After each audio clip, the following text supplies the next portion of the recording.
Madam Speaker, the Acting Prime Minister, Leader of the Opposition, honorable members.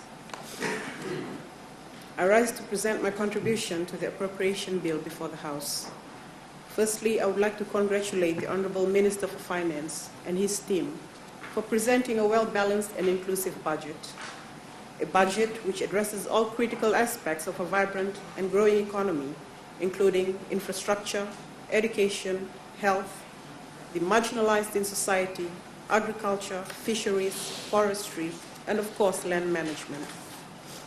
Madam Speaker, before I go on to the budget that my ministry has been allocated for 2016, I'd like to reply to a few issues that have been raised by the other side.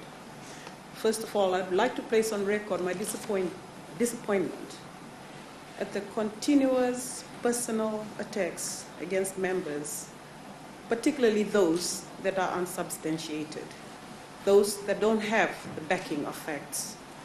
And I refer specifically to the Shadow Minister for Finance's comments yesterday, which I will quote from the Hansard report this morning. I quote, Madam Speaker, my lawyer friends tell me that the Honorable and Learned Attorney General and Minister of Finance is a much better politician than he is a lawyer. I'm not a lawyer, so I'm not in a position to judge that. I am a lawyer, Madam Speaker, but I'm not in a position to judge the lawyer skills of any other lawyer. I leave it to proper authorities to judge the lawyer skills of fellow lawyers. A former president of NFP was found guilty of professional misconduct by the Independent Legal Services Commission. The immediate order, please. As I have mentioned before, there's really no limitations as to the content of speeches. However, personal attacks and personal, as has been mentioned, really is not respectable in the parliament process. Standing Order 18 on your powers, and I've just heard the Honourable Minister go into the what sounds like an attack on a former president of the NFP. And Madam Speaker, yesterday I believe you stopped a member from referring to Corvis because they were not here to defend themselves. So is that very honourable gentleman who is not here to defend himself. Madam Speaker, I spoke about unsubstantiated accusations. These are public records that I'm referring to. I agree with you. Please continue. They're not allegations. They've been proved by the Independent Legal Services Commission. Yeah, you were quoting. Please continue. The immediate past president of NFP was found guilty of unsatisfactory professional conduct by the ILSC in 2013. The current president of NFP, against whom in the Fiji Court of Appeal, by Mereseini Ngarase, counsel for Ngarase in the Court of Appeal cast doubts on the competence of the honourable member as Ngarase's counsel in the High Court, as someone who was not familiar with court matters. This is noted and recorded by the Court of Appeal in its decision. Again, I refer to public records. Madam Speaker.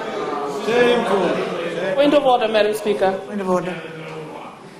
Madam Speaker, I would urge the Honourable Minister to please read the words of the Court of Appeal before she reads what Corvis has written about my competence in the court below. That's why, Madam Speaker, they upheld, they didn't overturn because they said that the accused was represented by competent counsel. This is by way of personal explanation as well. I don't know where this is going. It's very dishonorable.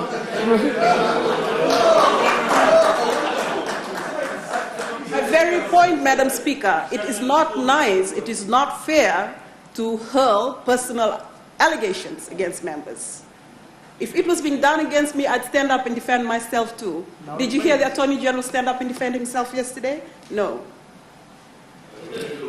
And these are not economists who are judging lawyer skills in these examples. The honourable member who initially relayed the assessment of his lawyer friends of the lawyer skills of the Honourable AG can take those public record examples back to his lawyer friends. The lesson here, Madam Speaker, let's stop these ongoing personal attacks against members. We are here to concentrate on national issues, issues which the Fijian people have entrusted us to discuss in this House. Thank you. Please continue. The Honourable Minister has 20 minutes and she will say whatever she likes. There is really no limitations, as long as there are no direct... Not very nice, is it? It is not nice. There are two more relevant issues that have been raised in the Honourable Member Van Dey's speech a few minutes ago. One is on the arrears of state leases by the Ministry of Lands on state leases. A few facts which may come in useful in the public dissemination of information. For this,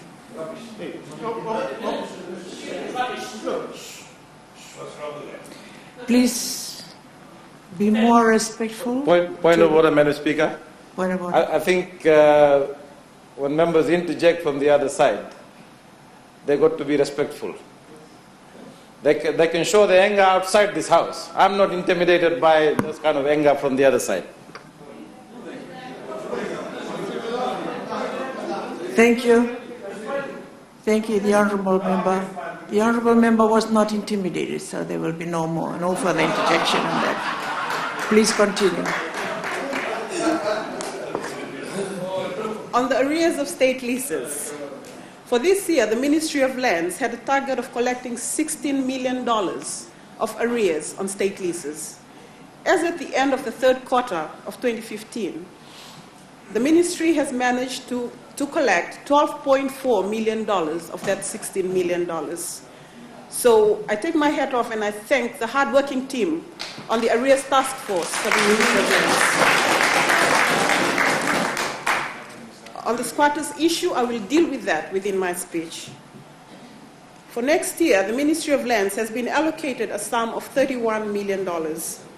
Some of the pertinent features of my ministry's budget are as follows. The identification of water sources for our daily sustenance, Madam Speaker, has become a pivotal role of government, given the economic...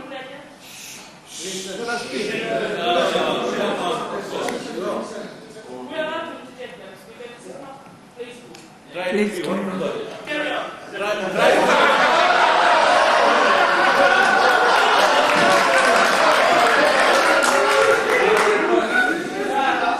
I guess that was an icebreaker. Yes. Not be included in your 20 minutes. No, she's not angry. No. Given Please the economic right of every Fijian to an adequate supply of clean water under our Constitution. To this end, my ministry is grateful for the allocation of $1.23 million for groundwater assessment and development for the year 2015. This is an increase of $665,000 and shows the importance which government places on the identification of alternative water sources for those communities that do not have access to Fiji Water Authority's infrastructure or sustainable surface water sources. It means that the ministry can now target to drill more than 20 boreholes in 2016 for such communities and to ensure that the water reticulation process is completed in the process of development. The increased budget means that the ministry may now be able to partly fund the reticulation mechanism with other donors or communities facing financial hardships. To drive the projects for identification of water sources and drilling of boreholes in rural communities, a one-off sum of $2.6 million was allocated for the purchase of a new drill this year. This drill is now here in Fiji and is currently being used by the Department of Mineral Resources to carry out its water development projects. The ministry is thankful that government, through the budget, continues to lay greater emphasis on the environmental monitoring of mines and quarries, giving us a budget of $120,000, which is an increase of $100,000 from this year's budget. With this increased budget, the ministry will now be able to make fully functional a newly established environmental unit, which will work with the Department of Environment to ensure that government's aim on environmentally sustainable projects are fulfilled. An increased allocation of $12,000 has also been allocated for community development and field support in extractive industries. This allocation will allow us to strengthen our consultation platform with stakeholders in the mineral resource sector, including with landowner groups. Madam Speaker, a sum of $200,000 has been allocated for the regularization of squatter settlements on state land next year. For this year's budget, the Ministry of Lands was able to bring security of tenure to approximately 123 Fijian families living in squatter settlements before the end of this year. The first 40 families have received their approval notices from the Honorable Prime Minister earlier this month. For a coordinated government approach, relevant ministers will be meeting within the next few weeks to ensure that this initiative is driven in a coordinated manner and that optimal results are attained from this government initiative. The allocated budget for next year will ensure that the first phase of regularization continues, and at the same time that the second phase of the regularization process is also addressed. That is the matter that was referred to by the Honorable Vande, the development of squatter settlements to ensure that residents have access to basic amenities like water, sewerage, and electricity. The allocation for the second phase is part of the development of state land budget of $2.7 million for 2016. For 2015, development works have started already for a squatter settlement, Phil 40 in Lautoka. These works will conclude in the first quarter of next year. We will begin development of one other squatter settlement in 2016, Madam Speaker. The regularization of squatter settlements or state land is something that all Fijians should be proud of. It is an initiative which recognizes the differences in livelihoods within our communities and aims to empower and uplift the livelihoods of the less fortunate in society. It is an initiative which accords with basic humanity and government standard of equal opportunity for every Fijian.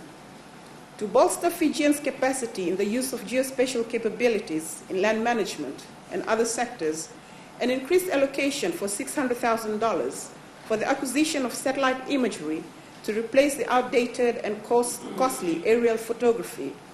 With the 2015 budget, the Ministry was able to purchase imagery for Vitilevu. Imageries for the rest of Fiji will be purchased with the 2016 budget. This will open up opportunities for government and relevant institutions to improve remote sensing in Fiji. This will also allow the Ministry to produce up-to-date small and large-scale base maps. Madam Speaker, in recognizing the need to start capital works towards the long overdue project of modernizing our national survey control points to bring it up to par with international standards, government has allocated a budget of $1.18 million for 2016. The current Fiji geodetic datum 1972 is not compatible with modern technology used by civil aviation authorities, navigation organizations, and other relevant stakeholders. This is critical work which has been lying dormant since 1984, and I'm thankful to government for recognizing the critical need to address this for next year's budget. Madam Speaker, in its bid to make services more accessible to Fijian people, government has allocated a budget of $12,100 and $14,500 respectively for the Central, Eastern, and Western divisions for the decentralization of services.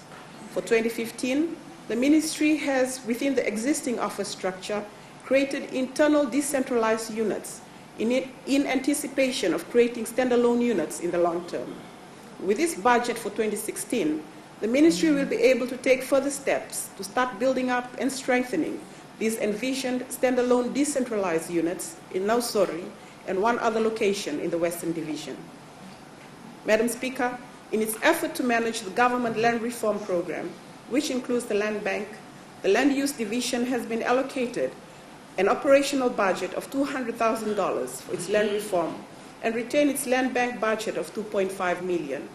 To date, a total of 81 parcels of land have been deposited into the land bank. Participation with the land bank is completely voluntary.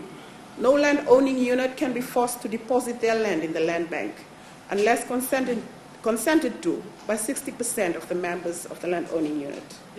In 2015, the Land Use Division partnered with a land developer to develop 39 residential lots at Lenga Lenga subdivision in Nandi, a parcel of land that's deposited with the land bank. This development will be completed in 2016 and also pursue the Yakko land division, also in Nandi, another land bank initiative. These developments will provide equitable returns to both the landowners and tenants. In conclusion, Madam Speaker, our work program for 2015, as recognized in the budget, brings forth the need to work in collaboration with other ministries and stakeholders whose roles are closely aligned to our core functions. We will therefore seek to establish various interagency forums to ensure that there is coordination in the implementation of our capital projects and programs in 2016. Madam Speaker, I am happy with what the Ministry of Lands and Mineral Resources has been allocated for 2016, and I'm certain that with a concerted effort from the team within the Ministry and with this budget, the Ministry will be able to realize its aim of attaining best results in its core functions. To that end, I would like to sincerely thank Mr. David Tambosewanga, my Permanent Secretary, and the hardworking team at the Ministry for their commitment to delivering the Ministry's 2015 outputs. I join other speakers in hailing this as a people's budget, a budget designed to improve the living standards of all Fijians. We're producing a fairer and more equal society at every level and directing our spending priorities to the advancement of every Fijian. I fully support the appropriation bill, and I thank you, Madam Speaker and honorable members, for your attention. Good night.